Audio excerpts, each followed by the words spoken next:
Alrighty. Okay, so let's get started. So thank you so much, everyone, for spending your afternoon and your lunchtime with us. So this is the Procurement Masterclass Guide to Working with Caltrans. So this is the fourth in a series of four. So we've had one session every week. So this is the fourth week, and then we are PACE, Pacific Asian Consortium and Employment. So we'll get started.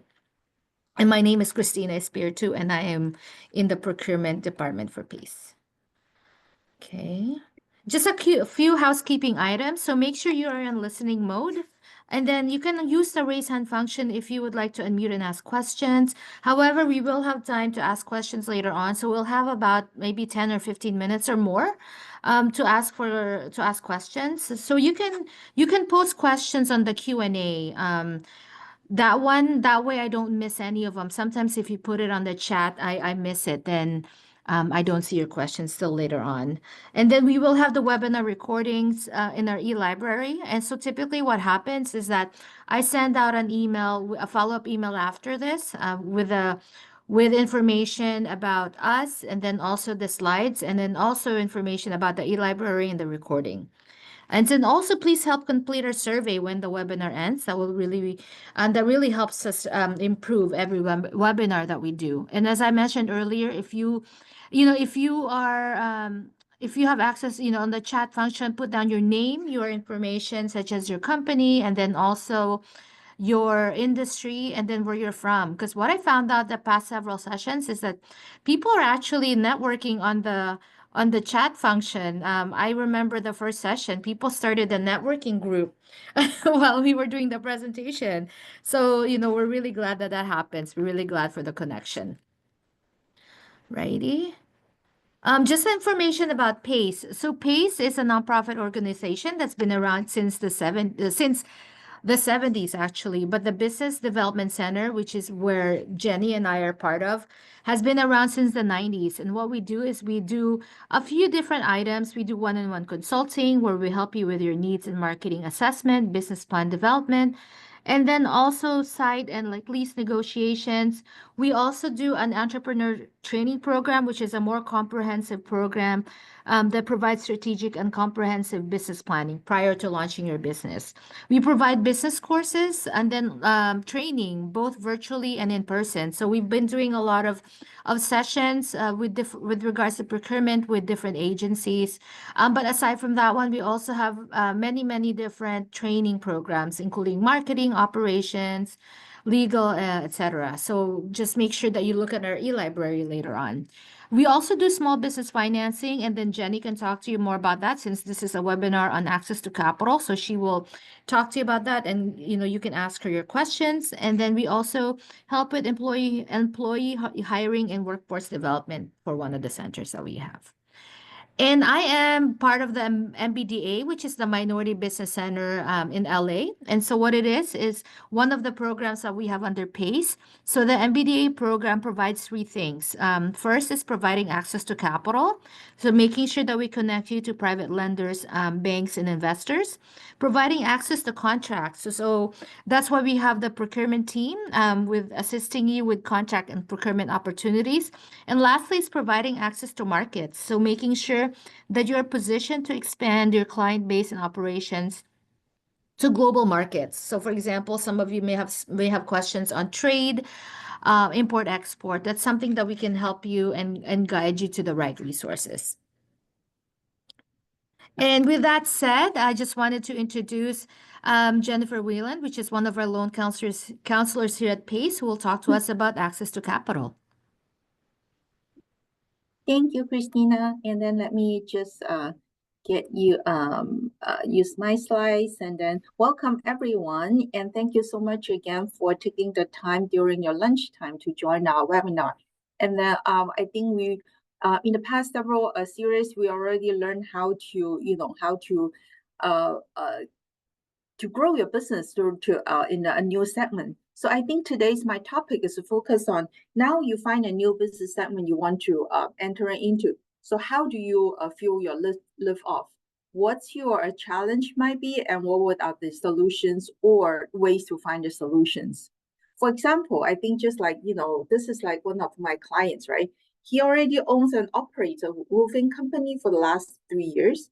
Now he's thinking the residential market. He's very familiar with, he knows how to deal with residential customers, but he was thinking that how about entering into another market segment? For example, LAUSD and LACCD, LA Community College. They have so many buildings they need the maintenance or upgrade. How can I sell it to them? Because Joe believes he already have the technical skills and have the required license to provide services to that LAUSD or LACCD. So what should Joe do at this point? Of course, like in the last several segments that we already provide some ideas or coaching to see where to find those contract opportunities, right? And then, for example, like I mentioned, LAUSD and LACCD, in addition to they post their RFP leads, they also have their annual boot camps, and that will be the best way to learn how to become a vendor for LAUSD or LACCD.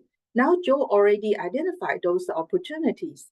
And then when LAUSD or LACCD email him and say, hey, this is RFP coming up, how to what he can do, what can Joe do at this point? Of course, Joe should start to read those RFP, right? So this is one of the examples that you can find or anywhere on on the Planet Bids or directly from LAUSD or LACCD. So the key importance items that when you read those contracts or our request for proposal is that what type of contracts are you trying to apply or to get? Are those fixed price? Or is it cost reimbursements, or is it time and material? I think some of you that in the audience may already know the difference, right? Fixed price is that okay, your cost is like $10.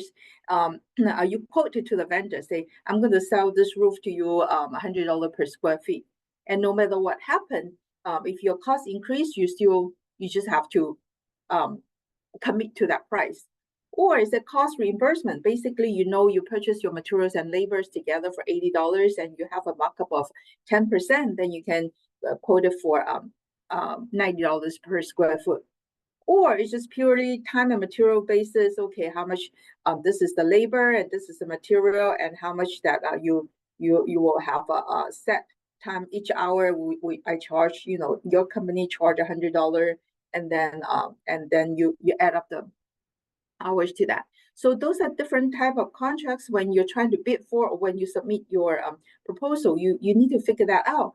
Why? Because that's related to what's the profit you're going to get and what's how much money that you need to prepare to fulfill those contracts, right?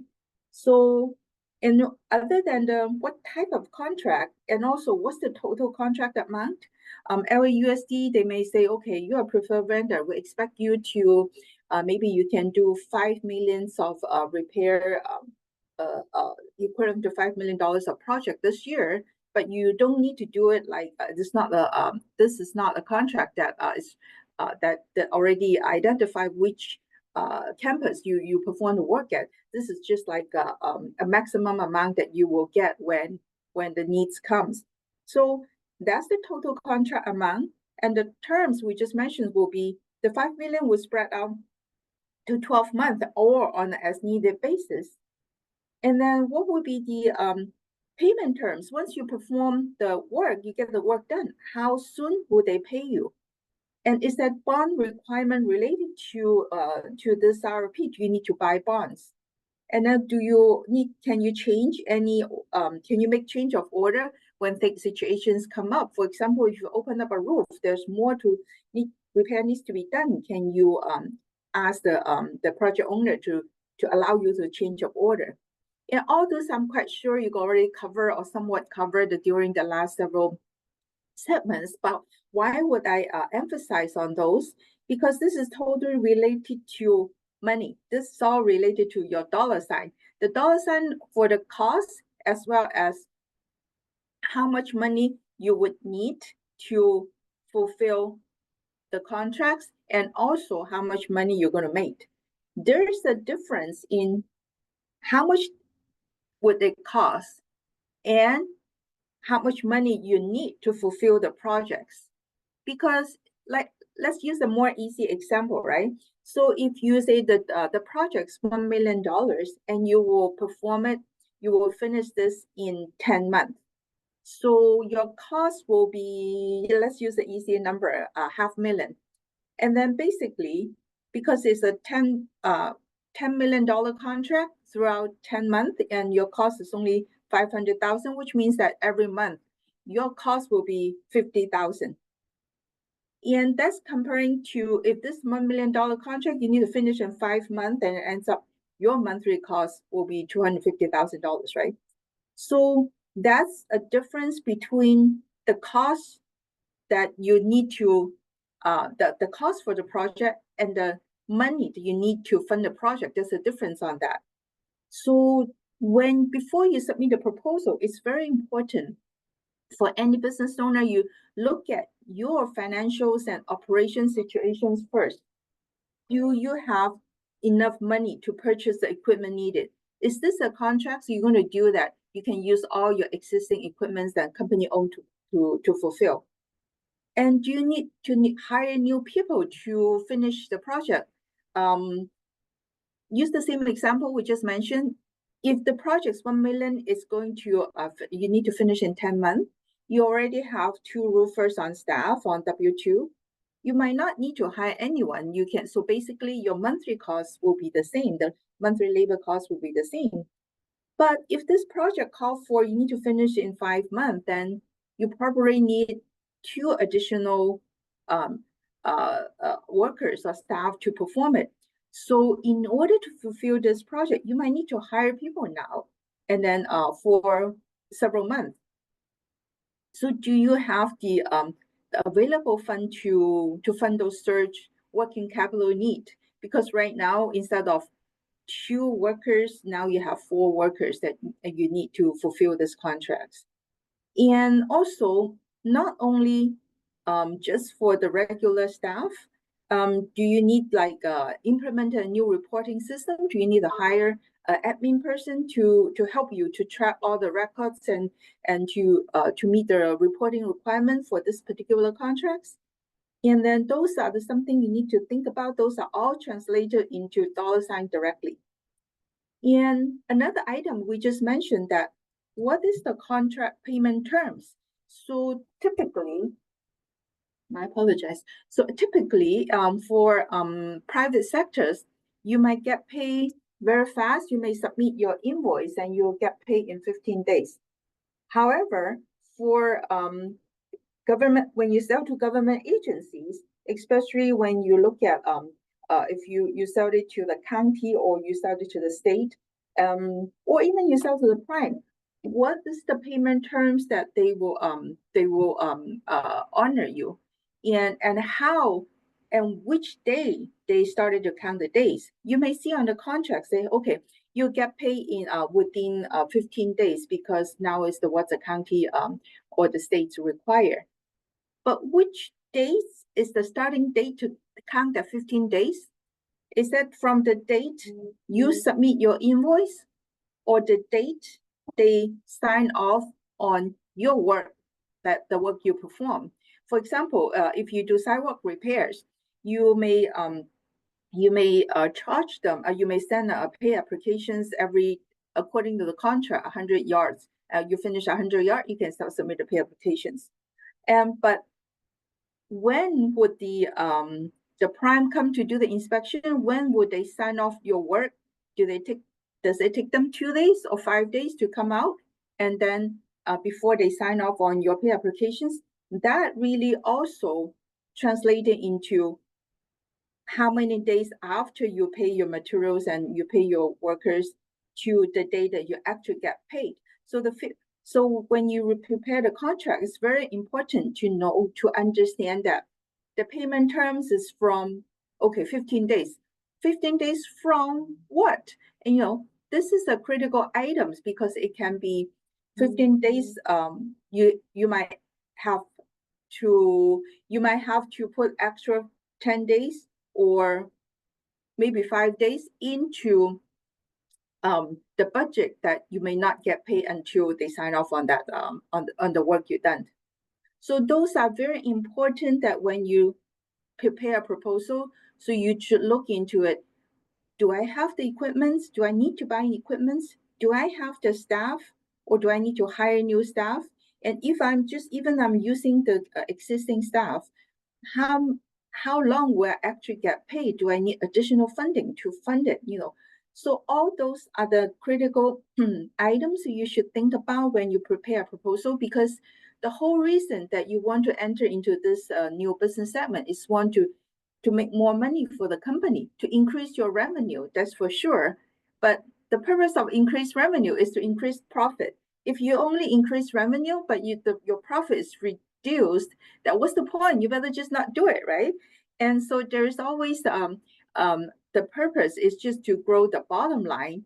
By growing the upper line, the first line has the ultimate goal to grow the bottom line. So to understand the financial and operation situations is critical to help you to prepare a reasonable bid and to have enough cushions or enough margins for you when you prepare the proposal, because the ultimate goal is to make money. Again, the ultimate goal is to make money. So for Joe's case, if when Joe look at it, no, I don't need to buy additional equipment. I'm good for whatever the project I'm going to do is fine. But right now for this project, I need to hire 2 additional person. And then most likely, so let's say $5,000 a month for the one staff and $10,000 for extra per month. And then I won't be able to get paid maybe after I submit the pay applications, and by the time they sign off, by the time I get it. So basically, I will get the progress payment on month 3, in the beginning of month 3. So if this is the case for Joe, so basically he has to pay the payrolls for 2 months out of his pocket, right? So 1 month is 10,000, 2 months 20,000. So Joe look at whatever is available cash flows in the company, and then he's looking at it, say, hey, the company does not have this much $20,000 sit there to help to fund this particular project. So what can he do? It's not like he should just give up the project. He can think about how Joe can find and where can find the funding for this particular working capital 20,000 need. So he might have other savings, or he might have other ventures of business. He was saying, okay, no problem. I make a lot of certain profits in the stock market last year, so I can invest specific $20,000 into the company. So I can just invest my own money into the business. Or he might be thinking, so now I need to go to a lender to see if any lenders would like to give me a business loan, because I think I'm doing quite well. So those are the right thought process and for Joe to think about it. But all of those has a cost. So this is what we call the financing cost or cost of capital. And before I move forward, I didn't mention there might be some contracts, they might require you have a bond, to performance bond or what type, certain kinds of bonds. So to obtain a bond, there's also a cost for the bond. So that's why when Joe is looking at the capital needs, not only the financing cost for the working capital, he needs to look at what cost for will he generate in order to obtain the cost for bonds. So all those that should this is all the financial numbers, and will translate into dollar sign that how much capital Joe would need for this new contracts, as well as once you know the total amount and what will be the cost associated with it. So this is any savvy business owner when you want to enter into new business segments, and when you want to specifically when you want to answer any RFPs, you should factor all this cost into the consideration. So just like I think we discussed in the previous segments already, so just getting to know where to find the RFP opportunities, and when you bid, and this is like you should think ahead for put all the financing costs here at this stage when you're preparing for the proposals, because once the contract is awarded, And then you cannot go back to the agency say, oops, I forgot to add my financing costs or my bonding costs. So you cannot change the contract after you submit the your pricing, in theory, typically. So that's why, even though you don't need the money at the early stage for do the bidding at that process, you don't need the working capital need at that point. However, it's critical that you understand what you might need at the later stage, so you can capture all those costs at this stage, at the bidding stage. Otherwise, you might lose money because after the contract's awarded, not only you need to perform the work, there's other, like you can see, the compliances, performance monitoring, and then other portions will come as well. So you need to prepare enough overhead expenses when you think about the price you want to bid. So this is also part of how you understand the capital needs. I couldn't emphasize enough that you have to think about all the costs, including the financing costs at the bidding stage. Then you may say, oh, if I add all those costs, I might not be the lowest bidder. But think of this way. Everyone has the cost. Everyone is on the same boat. You have the cost for financing. The other person, the other companies who's bidding for it also have their financing costs, right? So even no matter they use the equity, or which means your own money or another shareholder, or they raise debt, they also have the financing costs. It's just a different cost, and then maybe at different companies' financial situations, maybe they're more established, and then their borrowing costs might be a little bit lower. But on the other hand, for a more established company, their overhead might be a little bit higher. So you don't know that, in overall, other people will have the same cost. They have to go through the same process as you do. So it's not like if you factor into those costs, and then you will become not the lowest bidder and you will lose the contract opportunity. And again, why do you want to bid for contracts? Because you want to grow the company. The purpose of you want to grow the company because you want to grow the bottom line. So it's critical to include financing costs in the contract bidding process, even though you might lose some opportunity, or even though you might think you will lose some opportunities. But it's better to lose some, you didn't get the contract awarded, than you get a contract awarded, but you're underbid. So that's even, I would say that's even a worse situation. So we also I mentioned already here that there's upfront cost, because like I said, right, we were here when you want to bid, there is it's not like you can submit one bid and you will get awarded.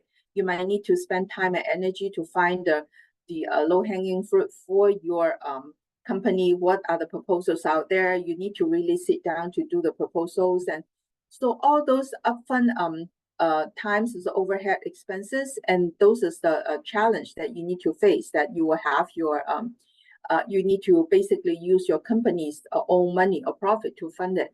And also you might need to buy new equipments, or you need to hire new people, right, or new staff to fund the projects.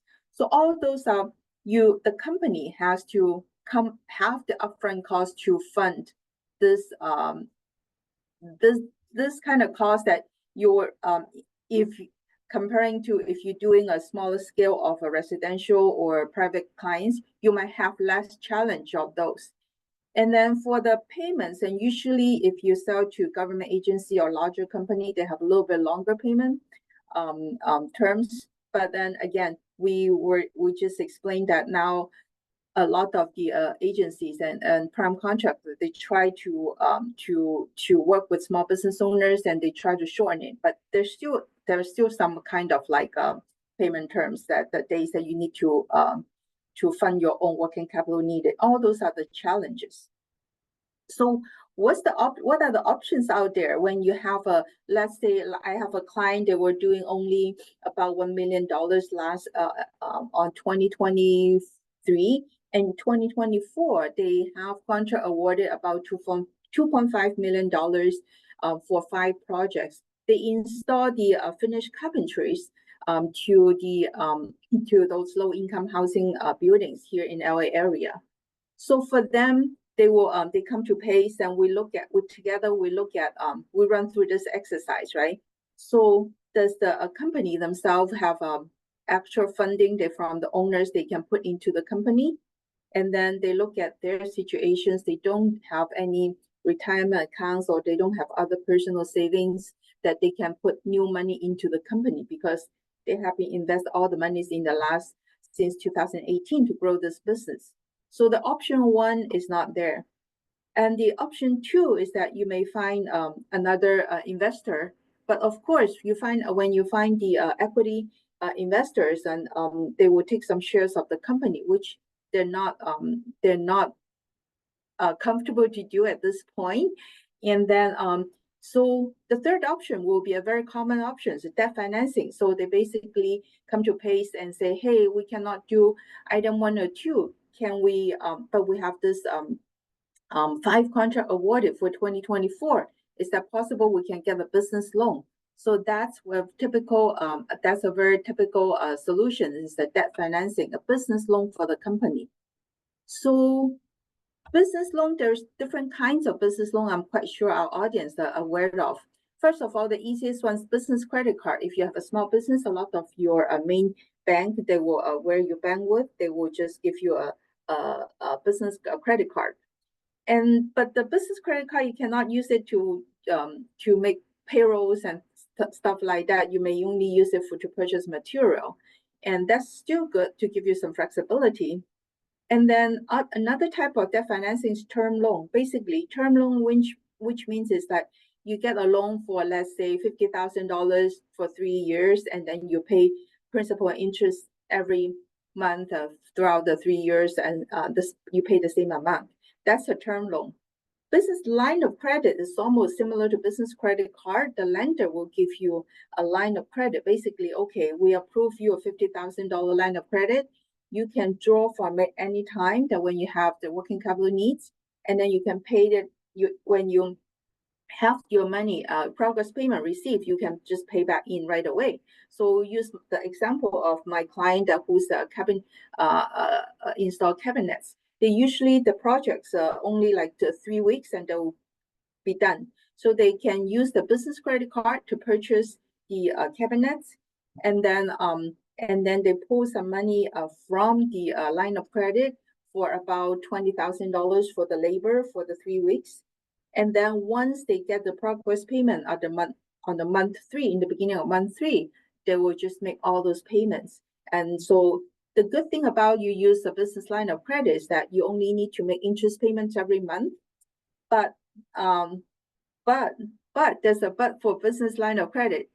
I always say that you have to be financial disciplined to use business line of credit, because the business line of credit may give you, say, 3 years for $50,000. You only need to make interest payment every month. So for $50,000 interest payments every month, it's only $400 or $500 every month. You say, hey, business line of credit is better than a term loan, because for a term loan I have to make almost $1,800 per month. But remember, business line of credit is just like credit card. When you only make the interest payment, your principal is still there. So by the time the year 3, when your business line of credit is mature, you have a balloon payment. We'll call it a balloon payment. Your $30,000 is still at that time. If you don't manage your cash flow well, all of a sudden you have to come up with $50,000 at year 3 to make the payments for when the line is mature. So this will be, if you are not financial disciplined, line of credit actually will hurt you, because it will put you in a very difficult situations when balloon payments come.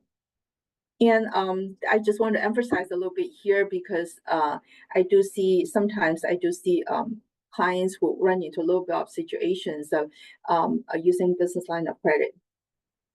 Other type of financing, especially when you try to learn to sell, when you try to sell to government agencies or primes, is that in some certain circumstance, you can use the invoice.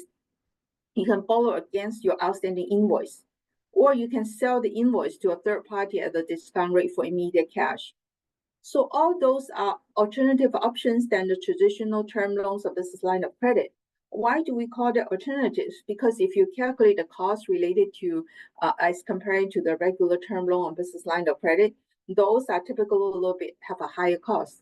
But you might at the stage of you need those, and then or you may especially invoice financing, if your project turnaround time is very short, then the time that you utilize that almost like short-term business line of credit, then you only pay a very short period of time of the interest. So it might not be a bad option for you. So all those are some of the items that or methods available out there. And then as a nonprofit PACE, we're more than happy to explain to you when you run into situations, what's the pros and cons for particular items at that point for your business. So it's a good option, or what's the better option, or what's the worst option. So PACE as a nonprofit and some other nonprofit organizations out there as well can provide the technical support and give you some coaching, or give you a third party's more neutral point of view to the pros and cons for each products. And with that, so what's the best one to meet your specific needs at that point. So like we touched base a little bit earlier than different type of loan products of debt financing methods. And typically these are the lenders out there. Of course, you should talk to your bank, your primary bank who you bank with, to see what they can offer to you. Usually if the banks can do it for you, then they have the lowest cost and the most favorite terms, because lower risk, which means they will charge lower fee. And if you are a primary bank, they would their portfolio loan, they will not help you. Then a lot of the time, the conventional bank have their SBA department, and you will see if their SBA team will help you. If they still cannot help you, and then there is other lenders called CDFI. Just PACE is one of the CDFIs. It's called Community Development Financial Institutions. And we are basically the little cousins for the bank's SBA loan team. We do the loans that they might not willing to do. And then, however, we are still a lender. We still need to underwrite, and then we still want to be able to recoup the principal we loaned out, and so we can help the next business. But you can see that CDFI is more comparing to other lenders. We are in the middle. We don't have we don't offer the highest loan amount. We maybe usually a lot of the CDFIs, including PACE, we do around 5,000 to 350,000, and our interest rate is not the lowest, but we are for sure we're not the highest comparing to the alternative lending providers. So so this is the overall lenders landscape out there. And then if we can give you more discussions to see which one can help you the most at that point. Feel free to reach out to us. That's just part of the why PACE is here and some other nonprofits here to help. So how do you select the lenders? There's no right or wrong choice, absolute right or wrong choice. It have to be just depending on, like I mentioned, when do you need it? Where, when, where, and how? How soon can you get it? And then what's the cost? And if you have for example, if the traditional, your conventional bank, your lender, your banker doesn't loan it to you, and even though they have the lowest interest rate, that still doesn't apply to you, because you cannot get it. So it's combinations of like what's available out there, and what's the speed of funding, and which one meets your existing needs the most. So again, we always highly recommend our customers to just try to build relationships with different lenders, and don't be afraid to get several quotes at the same time, because unless it's a full underwriting, they don't pull your credit. They can just evaluate your company's situations and give you some, we call it soft quote, and then you compare and you select one to move forward. Because again, your ultimate goal is to successfully perform your contract. This lender may offer you 15% of interest rate, but they can do it next week because your project starts next week. Versus another lender, they promise they can do it for the interest rate is 10%, but the underwriting process takes 2 or 3 months. So the option 2 cannot help you to fulfill the contracts that you need to do. So that's not a right option for you. So don't be afraid to seek for different options and select the one that meet your current need the most. That's what we say, how to select a lender. And there's resources out there to assist you to to get some answers for you, because your expertise is to grow your business, and especially to perform the contract and look for the contract opportunities, to bid for the contracts and to perform the contract. That's your specialty.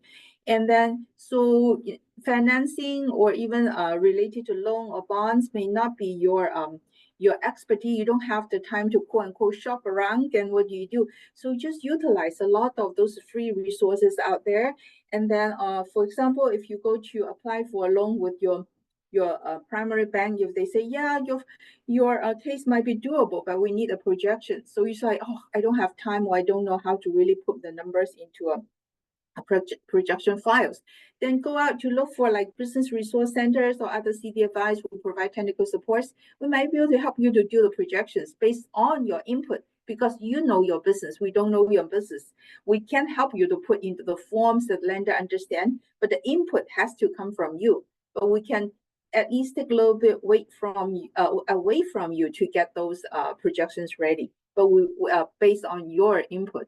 So those are something other resources out there can help you. And for bonds, this is something is not my expertise, but I can speak it to it like on a very high level. Is that when you go to apply for a bond, you basically any underwriters of the surety companies, they look at the similar things as like when you go to apply for a loan. So basically, it's the same set of financials and documents they require. And then so it's important for you to have both the financial records ready and to submit to the loan underwriters and the bond underwriters, basically the same set of documents.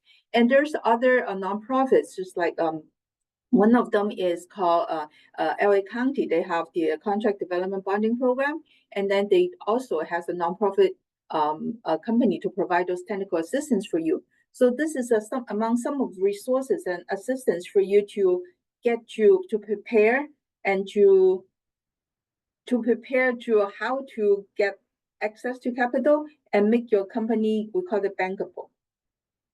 So I want to just touch base on several items, and I know that we're running out of time pretty quick.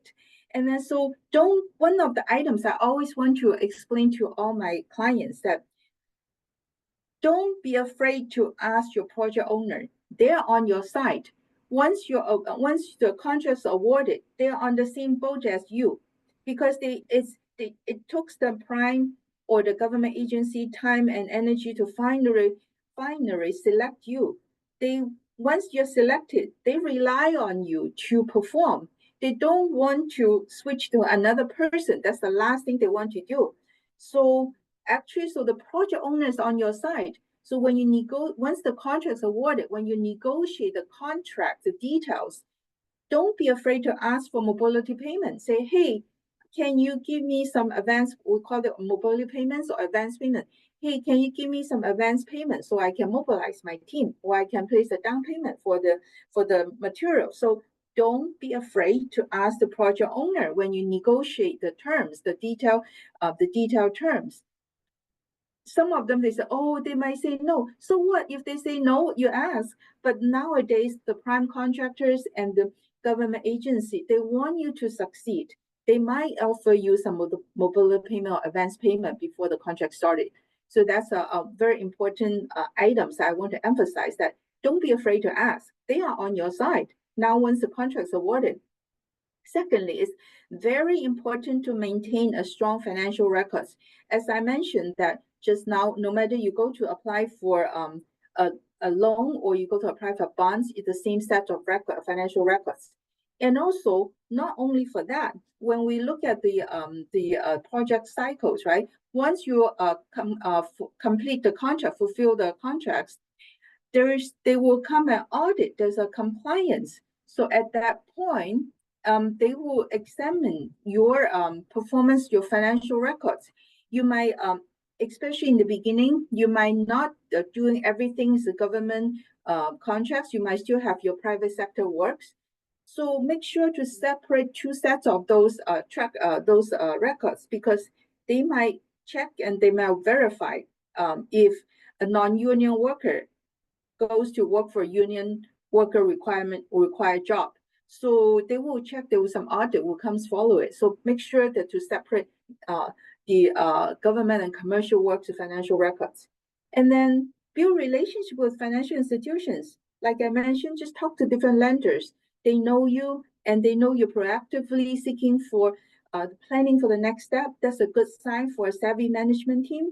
And then they like that, to see that you run your case. We call it profile your case before you actually have something that you go through the full underwriting process.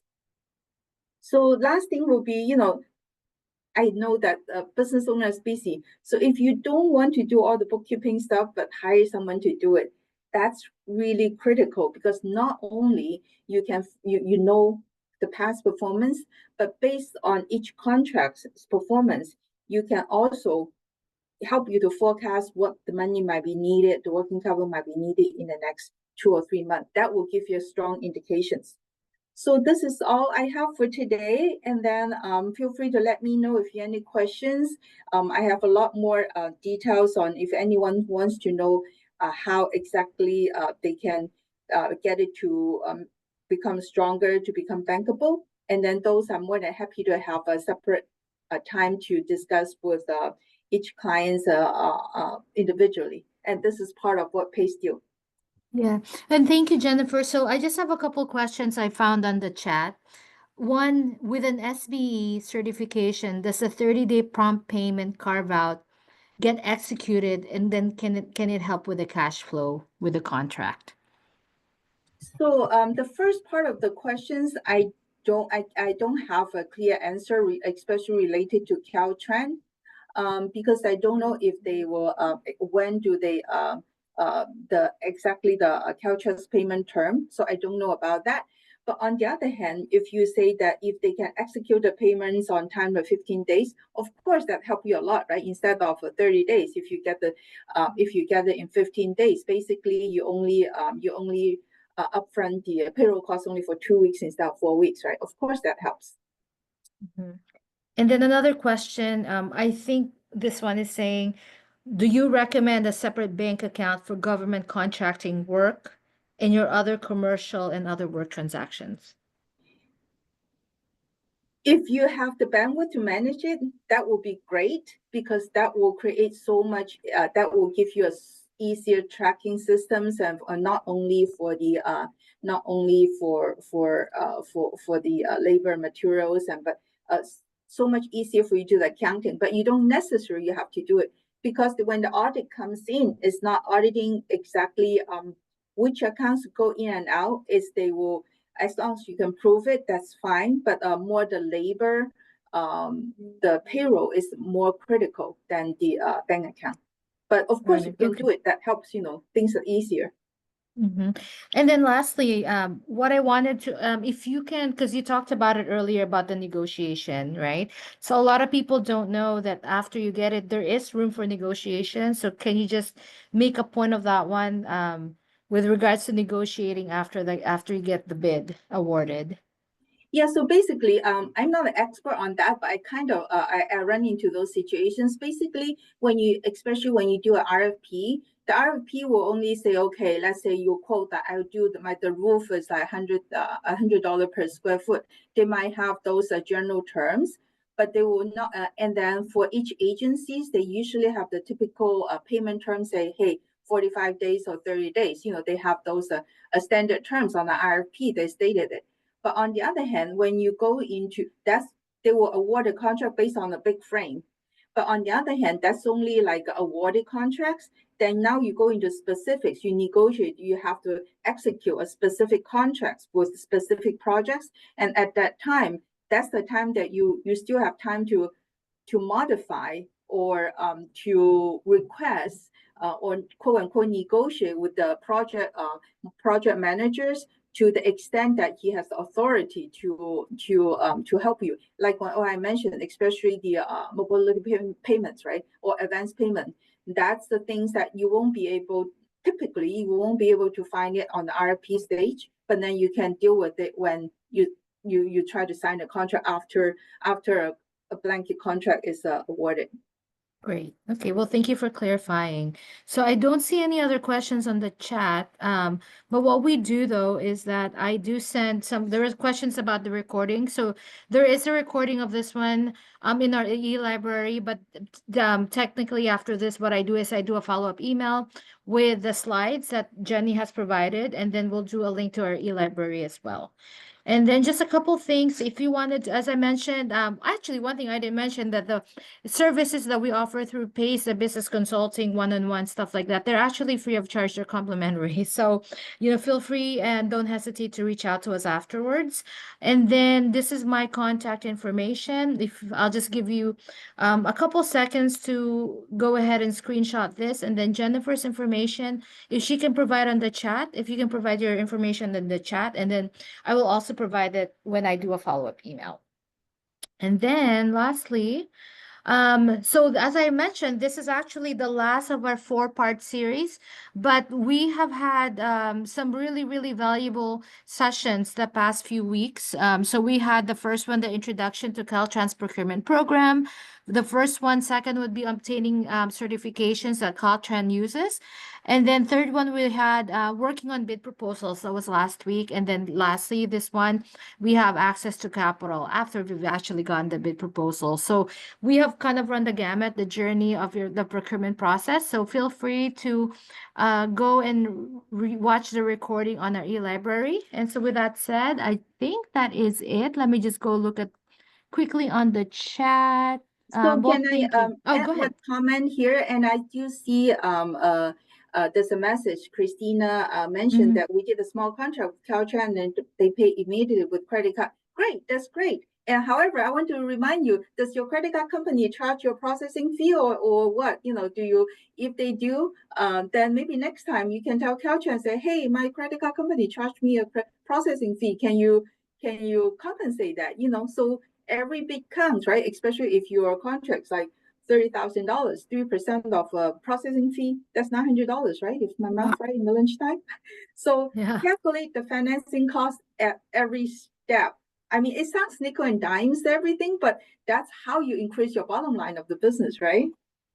Great point, Jenny. So that's a great point. And that's why they did call you the money lady on the chat, by the way. I saw it on the top of the chat. I was going to mention it. Yes. Yeah, great point. So thank you so much, everyone. As I mentioned, we will have the recording for you, and thank you for your time, Jenny. We will make sure that your information will be sent out to the people who have attended.